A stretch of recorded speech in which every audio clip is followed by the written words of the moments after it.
میں ترقی کر رہا ہوں لیکن میرے آس پاس والے خوش بھی ہیں کہ نہیں. کچھ لوگ کسی نہ کسی وجہ سے سمہاؤ ترقی تو کر جاتے ہیں مگر اتنے لوگوں کو توڑ چکے ہوتے ہیں, کسی کی ٹانگ توڑی, کسی کا پیر توڑا, کسی کے کندھے پہ پیر رکھا, کسی کو باہر نکالا اور آپ پہنچ گئے اوپر.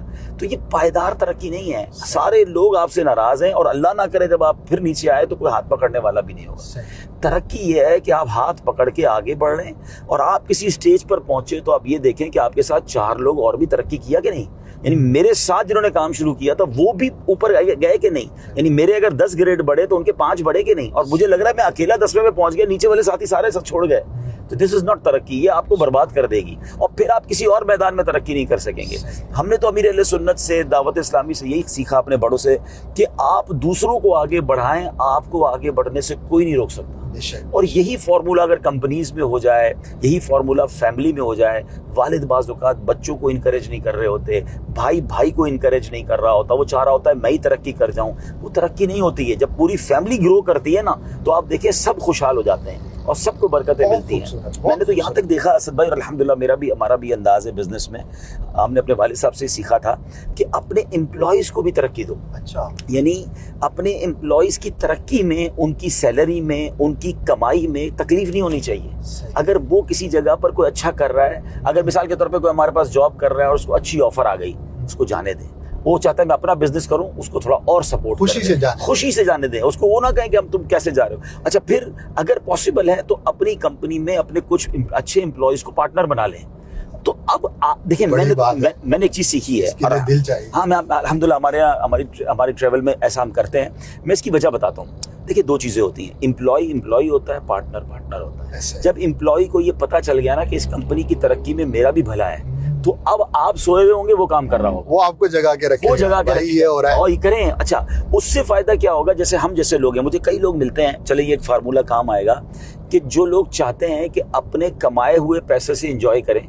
اپنے بزنس تو ہے لیکن وہ چاہتے ہیں ٹریول بھی کریں, لیکن وہ ٹریول نہیں کر پاتے, وہ فیملی کو وہ ٹائم نہیں لے گا, تو کہتے ہیں ہمیں بیٹھنا پڑتا ہے بزنس پہ. تو اس کی وجہ یہ ہوتی ہے کہ ان کو, بعض لوگوں کو اپنے امپلائیز پہ بھروسہ نہیں ہوتا. اور جب اپنے امپلائیز پہ بھروسہ نہیں تو ان کو ہر وقت خود پریزنس, وہ سمجھتے ہیں شٹر بھی میں کھولوں اور بند بھی میں کروں. تو مجھے ایک بات بتائیں, پھر آپ نے جو پیسے کمائے اس کو انجوائے کب کریں گے؟ آپ ٹریول کب کریں گے؟ مکے مدینے کب جائیں گے؟ تو ٹریول ہی نہیں کرتے. تو میرے ساتھ کئی بزنس مین بیٹھے, میں نے ان کو سمجھایا, میں نے کہا اچھے امپلائیز رکھیں, اچھا انسینٹیو دیں, ان پہ بھروسہ کریں.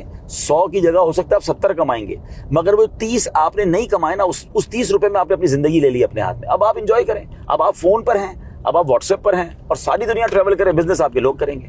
تو آپ نے مجھے دیکھا ہوگا کہ میں کتنے دن ٹریول کرتا ہوں اور میں جاتا بھی ہوں آفس پہ تو آدھا 1 گھنٹہ چائے پینے جاتا ہوں, لیکن سارے کام اللہ کی رحمت سے ہو رہتے ہیں. اچھے لوگ اللہ کی بڑی نعمت ہے. آپ کے ساتھ بہت ساری چیزیں دیکھنے کا موقع ملتا ہے اور اس میں سے ایک یہ چیز ہے, اور اسی وجہ سے ہزاریں بندہ زیادہ کام بھی کر سکتا ہے. ورنہ کسی نے ایک مثال دی تھی اور بڑی اچھی تھی, جو شخص کسی پہ بھروسہ نہیں کر پاتا اور سارے کام خود ہی کرنے, تو ایسا ہے کہ اس نے بہت بڑا محل بنایا اور خود چوکیدار بن کے بیٹھ گیا. بالکل 100% صحیح مثال دی آپ نے. اب اس نے محل کو انجوائے کب کرنا بھائی, تم خود چوکیدار. کیا کمال کی ایگزامپل, بالکل ایسا ہزاروں لوگوں کی زندگی میں.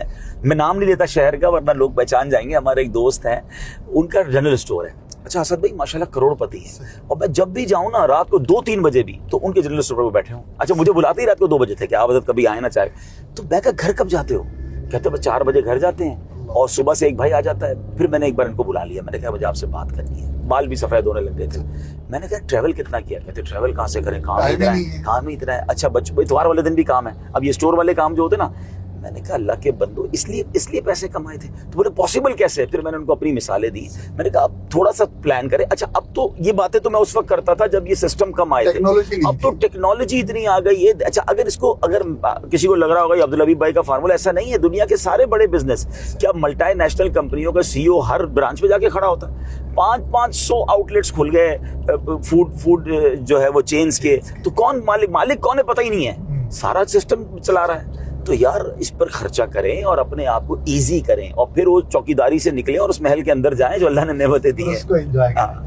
پنجابی میں ایک جملہ ہے, کم کریانا نہ کتے آنا نہ کتے جانا. یعنی کرانے کی اگر آپ نے دکان بنا لی ہے تو نہ کہیں آنا نہ جانا. اب کریانے کی دکان بھی سسٹم بیس کی جا سکتی ہے, ہم اس کو ڈسکریج نہیں کرتے. وہ ضروری ہے بھائی, وہ بند کر دیں گے تو ہمارے لیے مشکل ہوگا, لیکن اچھے افراد تلاش کر لیے جائیں, کسی کو اسی کا پارٹنر بنا دیا جائے.